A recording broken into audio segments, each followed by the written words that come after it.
Récemment, un policier catholique du nom de Ronan Kerr a été tué dans un attentat à la voiture piégée, en Irlande du Nord, dans la ville d'Omagh.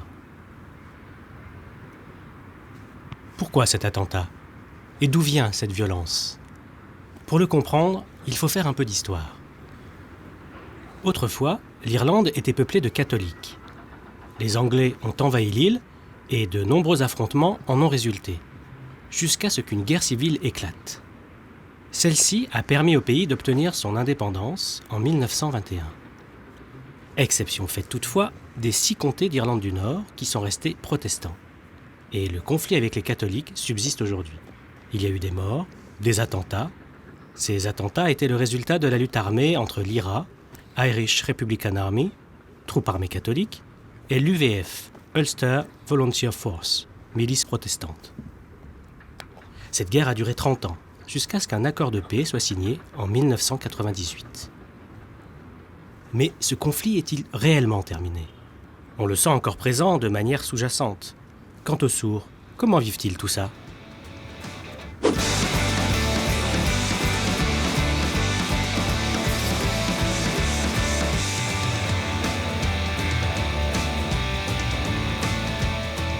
Bonjour. Bonjour, ça va?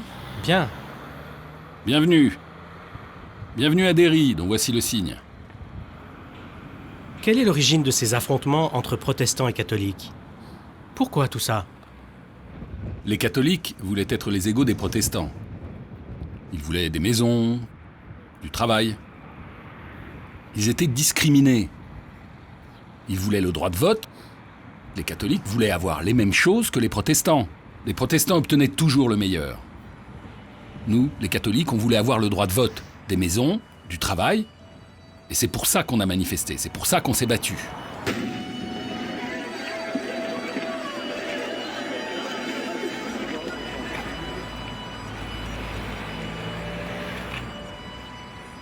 C'est ici qu'a eu lieu le Bloody Sunday. Ce jour-là, à la suite des émeutes, 13 personnes sont mortes. Et là, sur la fresque, tu vois les gens avec les drapeaux blancs. Ils essayaient d'apaiser la situation.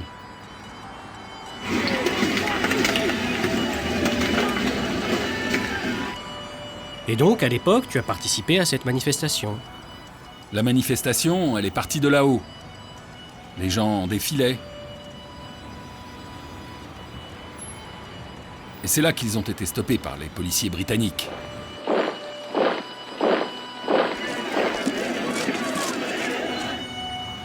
C'était impossible de passer. Et puis ça a commencé à chauffer. Les cocktails Molotov pleuvaient et les gens se sont dispersés. Ils couraient dans tous les sens, au milieu de la route. Ils sont partis par là, c'était la panique.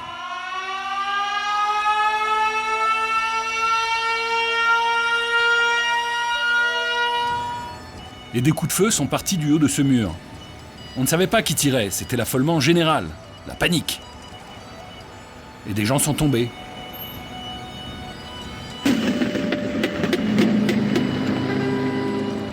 C'est ici que tout a commencé, que ça a explosé, que tout s'est embrasé. Et puis ça s'est poursuivi.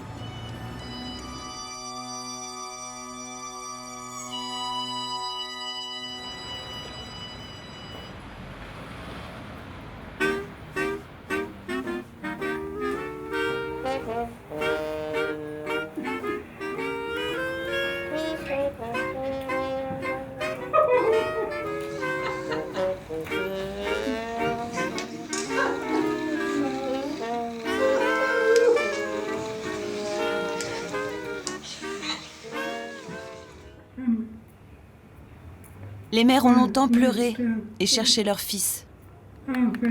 Elles ont pleuré et jusqu'à maintenant, l'IRA, la milice catholique, n'a jamais dit où ils étaient. Autrefois, il y a eu des manifestations. Est-ce que vous y avez participé? Non, on n'a jamais participé à ces manifestations. Vous n'en faisiez pas partie? On n'avait pas de lien avec l'IRA. Moi, ce que je voulais, c'est rester en paix. À Belfast, quand j'étais jeune, il y avait régulièrement des sommations dans la rue. Mais moi, je n'entendais pas. Alors on devait porter des brassards jaunes pour prévenir qu'on était sourd. Et ça ne me plaisait pas. Oui, un brassard jaune qui signifiait qu'on était sourd. C'était comme ça à Belfast. Moi j'étais fière, tu sais comment sont les sourds, j'étais coquette et je n'aimais pas ce brassard. On devait absolument le porter parce qu'en fait, l'UDR, l'armée britannique, surveillait les rues et contrôlait les gens à partir de 18h. Ils apostrophaient les gens et s'ils ne répondaient pas, ils leur tiraient dessus. Il les abattait? Oui, je connais l'oncle d'un sourd qui est mort comme ça.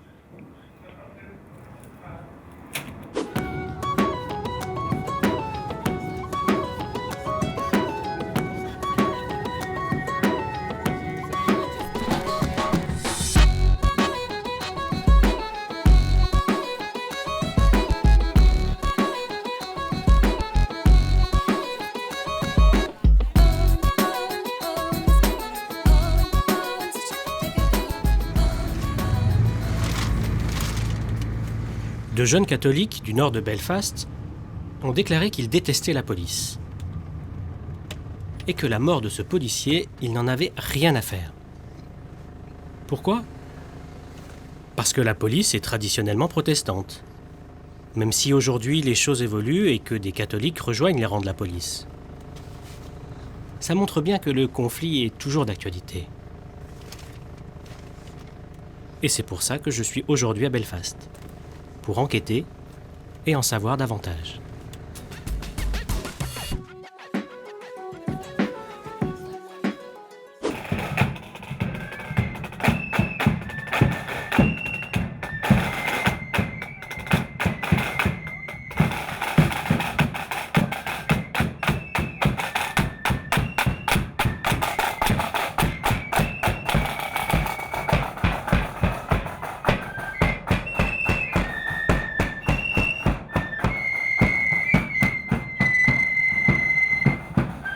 Je cherche le sourd qui joue du tambour dans ce défilé, mais je le trouve pas.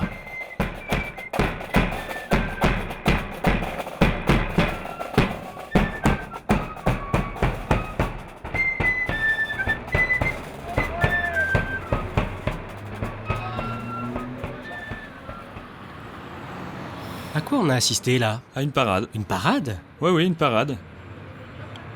J'y participe chaque année depuis 15 ans.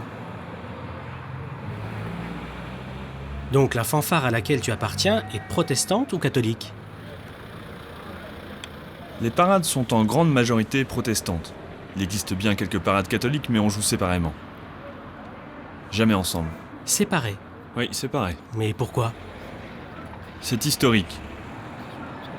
En 1690, il y a eu une guerre entre protestants et catholiques, et on les a battus. Ah oui. Alors tous les ans, le 12 juillet, on commémore cette date. Tous les ans? Oui, chaque année.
Ici, nous sommes dans un quartier catholique.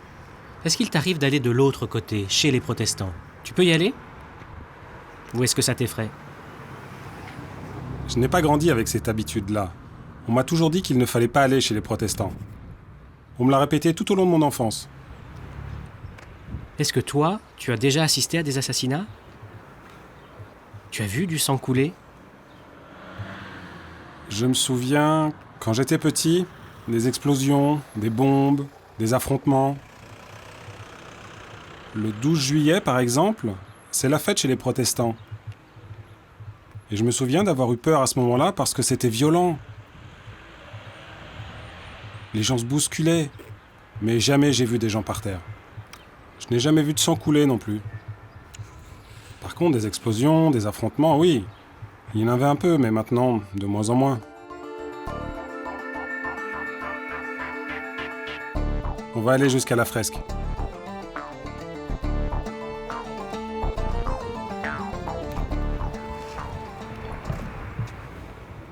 Ces fresques, elles sont quand même un peu dures. À ton avis, il faut les montrer pour se souvenir du passé ? Est-ce qu'on ne pourrait pas les faire disparaître ? Vous tenez vraiment à les garder ? Elles ne sont pas là pour inciter au conflit. Elles n'ont pas été peintes dans le but de provoquer la violence. Tout ça, ça fait partie de l'histoire. Chez les protestants aussi, ça fait partie de leur histoire. Je pense que c'est bien parce que c'est intégré à notre culture. C'est quoi ces grilles et ces fils barbelés ? En fait, ici, c'est une école. Pendant cette période de trouble, des gens essayaient d'escalader les grilles pour aller voir ce qui se passait à l'intérieur, ou pour se livrer à des actes malveillants. Donc on a décidé de mettre les fils barbelés pour éviter qu'on puisse passer par-dessus et puis pour protéger les enfants. Mais maintenant que le conflit est terminé, on pourrait tout enlever, non ? Peut-être que plus tard ça pourrait recommencer si on les enlevait. On ne sait pas de quoi est fait l'avenir. De temps en temps, ça ressurgit.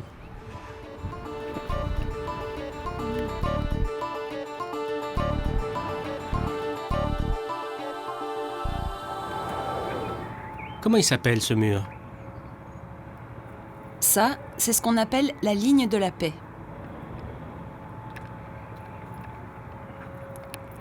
En 1969, un énorme affrontement a éclaté entre les quartiers catholiques et protestants.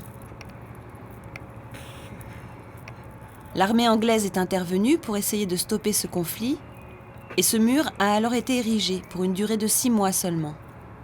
Pour voir. Comme le combat se prolongeait, le mur n'a pas été détruit, et aujourd'hui il est toujours là. Ici, on est chez les catholiques.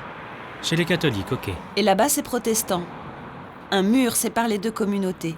C'est la continuité de la ligne de la paix, le mur qu'on vient de voir. Ici, on est chez les catholiques, mais tu vois dans quel sens s'ouvrent les portes ? C'est comme si les protestants voulaient garder les catholiques hors de chez eux. Il me semble que les portes s'ouvrent vers 6-7 heures le matin, pour que les voitures puissent circuler, et elles se referment à 23 heures.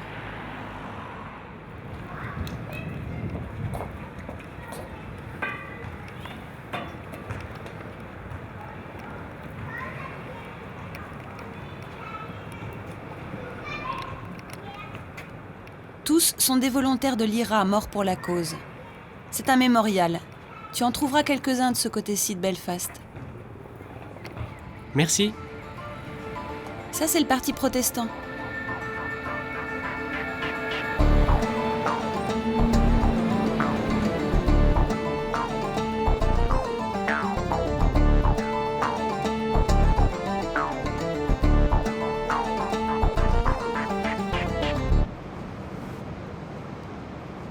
Le Premier ministre, qui est protestant, a annoncé qu'il assisterait à la messe d'enterrement du policier catholique qui vient d'être tué.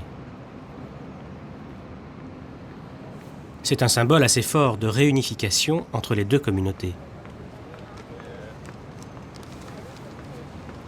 Mais un pasteur a déclaré qu'en fait, le Premier ministre ne s'y rendait que dans l'objectif d'obtenir des voix lors des futures élections. Alors qu'en est-il ?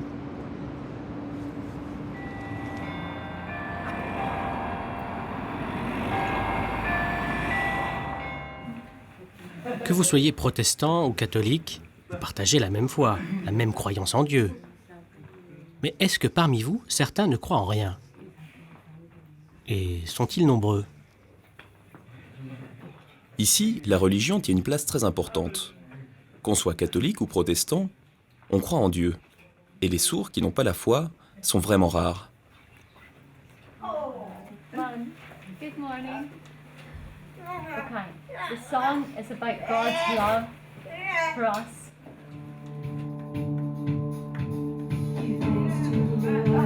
Our God and King, His love endures forever. His good is above all things. His love endures forever. Sing praise, sing praise. Forever God is faithful. Forever God is strong. Forever God is with us. Forever. Consider our love for Him and His love for us. You know, is God strict? No. He's loving, you know. Il y a des pasteurs qui font de la politique, qui mélangent. Je ne trouve pas ça bien. Il faut distinguer les deux. Soit on choisit l'Église, soit la politique. Mais beaucoup ici font les deux. Ah bon, beaucoup ? Mais oui, beaucoup mélangent Église et politique. Et ça, ce n'est pas bon.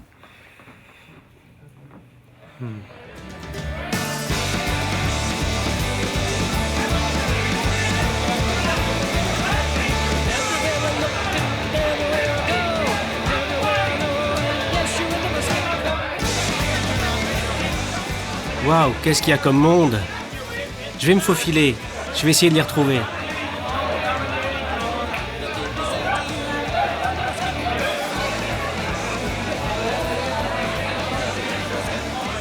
Salut, ça va ? Bien, installe-toi.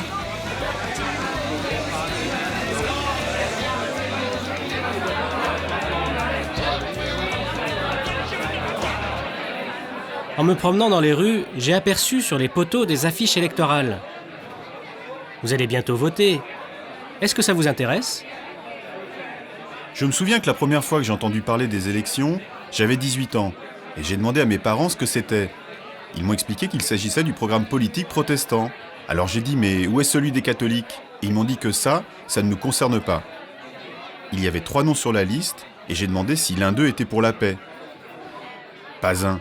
Alors j'ai dit non, je refuse de voter, et depuis, je ne suis pas retourné. Et vous autres ? À la télé, il y a des discours politiques, des débats entre catholiques et protestants. Mais en fait, j'y comprends rien. Et puis c'est toujours très négatif. Donc j'ai décidé de ne plus les écouter. Je préfère discuter avec mes copains. Moi, dans ma famille, on vote régulièrement. Et toujours pour le parti catholique, puisque ma famille est catholique. En général, les protestants, eux, votent pour les partis protestants et vice-versa. Les sourds qui ne savent pas pour qui voter, eux, ils demandent l'avis de leurs parents. Et souvent, ils votent comme eux. Ils suivent alors. Ouais. Parfois, dans ma famille qui est entendante, on discute politique. Mais moi qui suis sourd, j'arrive pas à suivre. C'est comme les débats entre protestants et catholiques. On croirait assister à un match de ping-pong. Et moi, j'y comprends rien. Moi, ça me fait rigoler tout ça. Des échanges comme ça, on en a tout le temps. Tous les ans, ça recommence. C'est toujours la même chose. Et on est toujours aussi surpris de cette divergence. Quand les journalistes filment les protestants, ils posent toujours les mêmes questions. Pourquoi les parades ? Pourquoi vous êtes protestant ? Pourquoi ? J'ai vu une fois une interview d'un jeune homme. On lui demandait pourquoi il détestait les catholiques. Eh bien, il n'a pas su répondre. La preuve que tout ça est stupide. En fait, moi, ça me fait bien rigoler.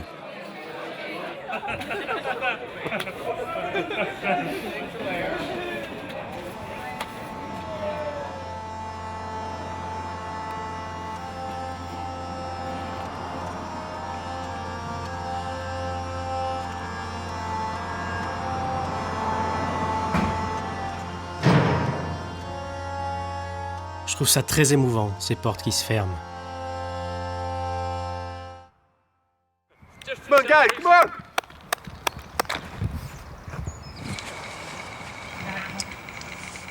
Les joueurs de l'équipe. Ils ont tous la même religion ou pas? Moitié-moitié. Mais on est tous amis. Évidemment, on se charrie. C'est normal, mais on se tape jamais dessus, jamais.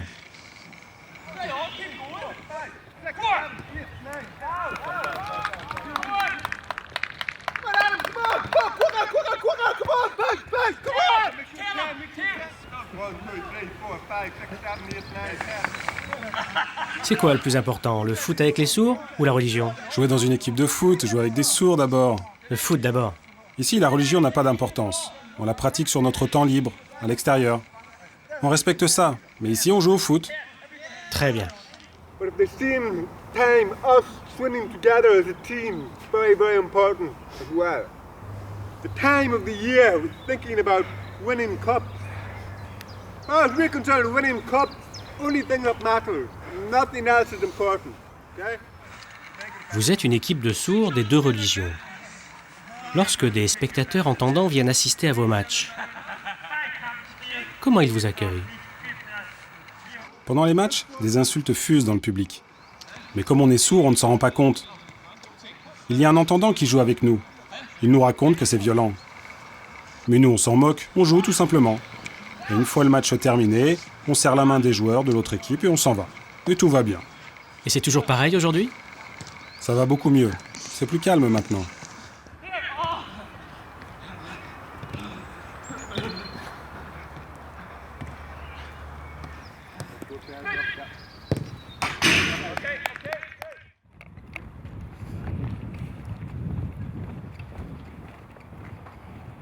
Ça va? Bonjour.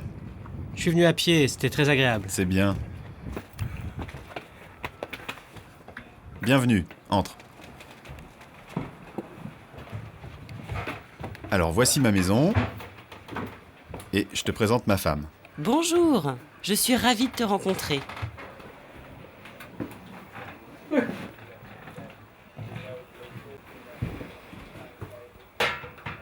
Merci. Ouh, c'est chaud. Tu veux du lait? Non, non, c'est très bien. Je voudrais vous poser une question. Vous êtes donc mariés depuis un certain temps. Et vous êtes tous les deux de la même religion? Ou alors protestants, catholiques? On n'a pas la même. Pas la même religion donc. Moi, j'ai grandi en pensant que tous les protestants étaient mauvais. Et que nous, les catholiques, on était les meilleurs. Quand je suis arrivé à l'école des sourds, mon point de vue sur les protestants a changé. Ils n'étaient pas mauvais, on était pareils. Et Agnès était dans cette école, c'est comme ça qu'on s'est rencontrés. Quel âge t'avais? 12 ans. 12. Oui, 12 ans. Et moi, 11. Sa mère a fait un courrier à l'école, au professeur. Elle lui a écrit pour lui demander de nous séparer et de l'éloigner de moi. Il ne fallait pas qu'on soit ensemble, parce que j'étais catholique. Et sa famille ne voulait pas de ça. Alors, le professeur a promis de nous surveiller. Mais nous, on a continué à se voir en douce. Et le professeur a bien été obligé d'abandonner. De toute façon, rien ne pouvait nous arrêter. Quand j'allais lui rendre visite, j'étais toujours très prudente. Comme je suis sourde, si la police m'avait interpellée, je n'aurais pas entendu. Donc je regardais toujours bien à droite, à gauche. Quand j'arrivais, je l'apercevais à la fenêtre. Il me faisait un signe, je rentrais vite et je pouvais souffler. Vous êtes en quelque sorte un modèle. Est-ce qu'on vous voit comme ça? Les sourds sont vraiment à prendre en exemple. Qu'on soit catholique ou protestant, les sourds ont plus de recul. On travaille, on vit, on aime, ensemble, sans distinction. Et on ne peut pas dire que ce soit vraiment le cas chez les entendants. Mais ça évolue. Il y a les mariages mixtes qui sont tolérés. On peut dire qu'aujourd'hui, c'est beaucoup mieux.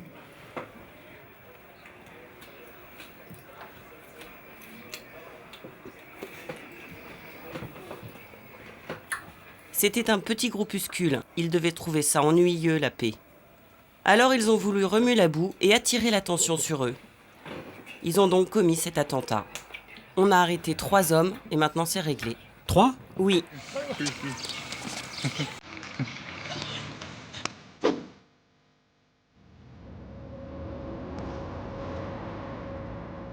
Des personnes différentes, des êtres humains de différentes religions se sont rassemblés en mettant de côté leurs problèmes, leurs conflits, pour l'enterrement du policier assassiné. Ce titre de journal nous laisse envisager une évolution vers un avenir meilleur. On croise les doigts.